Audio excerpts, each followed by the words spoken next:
Welcome everyone. Confused about research method in sociology? In just 5 minutes, learn about qualitative and quantitative methods, variables, hypothesis, sampling and more.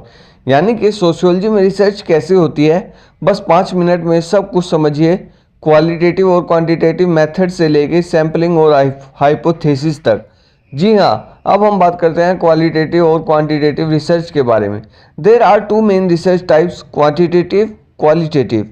Quantitative deals with numbers, stats, and measurable data, while qualitative focuses on experiences, meanings, and emotions. यानी कि सही सुना आपने, research के दो main types होते हैं, quantitative जिसमें नंबर्स और स्टैट्स यूज होते हैं, क्वालिटेटिव जिसमें लोगों के थॉट्स, फीलिंग्स और मीनिंग्स समझे जाते हैं। जी हाँ, क्वांटिटेटिव में होते हैं सर्वेज और एक्सपेरिमेंट, और क्वालिटेटिव में होते हैं इंटरव्यूज़, केस स्टडीज़, ऑब्जर्वेशन। जी हाँ, क्वालिटेटिव मतलब जो कि नंबर से रिलेटेड ना हो, जिसमें क्वालिटीज़ हो, क्वांटिटेटिव जिसमें नंबर्स हो, सर्वेज, एक्सपेरिमेंट एसेट्रा। अब हम बात करते हैं डेटा कलेक्शन टेक्निक्स की। जी हाँ, data is the heart of research. We collect it using surveys, interviews, observation, documents. Surveys structure questions, interviews one on one discussion, observation watching people in natural things. Data collection करने के कुछ main तरीके हैं, जैसे कि सर्वे यानी कि fix question, interview संवाद या बातचीत, ऑब्जर्वेशन लोगों का बिहेवियर देखना, डॉक्यूमेंट लिखित सोर्स होना। अब हम बात करते हैं वेरिएबल्स की। A variable is anything that can change और vary. It may be independent variable, cause changes, dependent variable is affected. यानी कि वेरिएबल का मतलब कोई भी चीज़ जो बदल सकती है, इंडिपेंडेंट वेरिएबल जो चेंज लाता है, डिपेंडेंट वेरिएबल जिसमें चेंज होता है। Example, in studying education affect income, education is equal to independent and income is equal to dependent.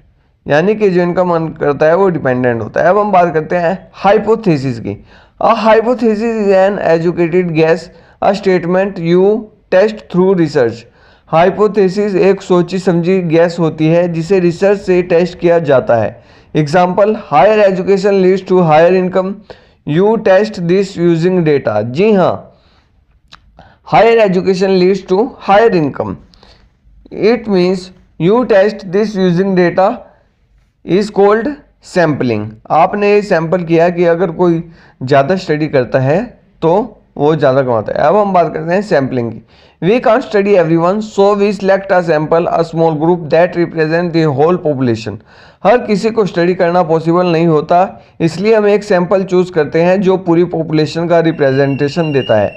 इसके कई टाइप्स होते हैं, जैसे कि random sampling, everyone has equal chance, stratified sampling, divide by groups, purposive sampling, chosen for a reason. यानी कि these all three are the types of sampling, random sampling, stratified sampling, purposive sampling. जी हाँ, सही सुना आपने। अब हम बात करते हैं रिलायबिलिटी और वैलिडिटी की। Reliability is equal to consistency, if you repeat the study do you get same result. Validity, accuracy, are you really measuring what you claim. यानी कि रिलायबिलिटी, बार बार वही रिजल्ट मिलता है या नहीं। वैलिडिटी, आप जो मेज़र कर रहे हैं क्या वही सच में मेज़र हो रहा है। A reliable test may be valid but a valid test is always reliable. यानी कि रिलायबल टेस्ट वैलिड हो सकता है, लेकिन एक वैलिड टेस्ट रिलायबल नहीं हो सकता।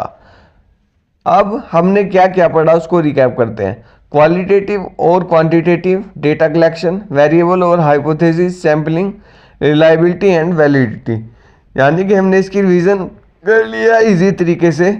ऐसे ही हम सीखते जाएंगे, सिखाते जाएंगे और 5-5 मिनट में अपनी रिवीजन करते जाएंगे। जी हाँ, बिना टाइम वेस्ट किए हुए हमने क्वालिटेटिव और क्वांटिटेटिव पढ़ा। क्वालिटेटिव में क्वालिटीज़ होती हैं, क्वांटिटेटिव में क्वांटिटीज़ यानी कि नंबर से रिलेटेड। डेटा कलेक्शन हम अलग अलग तरीके से कर सकते हैं, अलग अलग वेरिएबल्स और हाइपोथेसिस होते हैं। सैम्पलिंग हो सकती है, 3 तरीके की सैम्पलिंग बताई मैंने, रैंडम, पर्पोसिव और एक और बताई थी, वो आप कमेंट में लिखें। और अब मैं आपको कहना चाहता हूँ, if this video helps you, like, comment and subscribe, share this with friends and just learning sociology helps you more in future. धन्यवाद।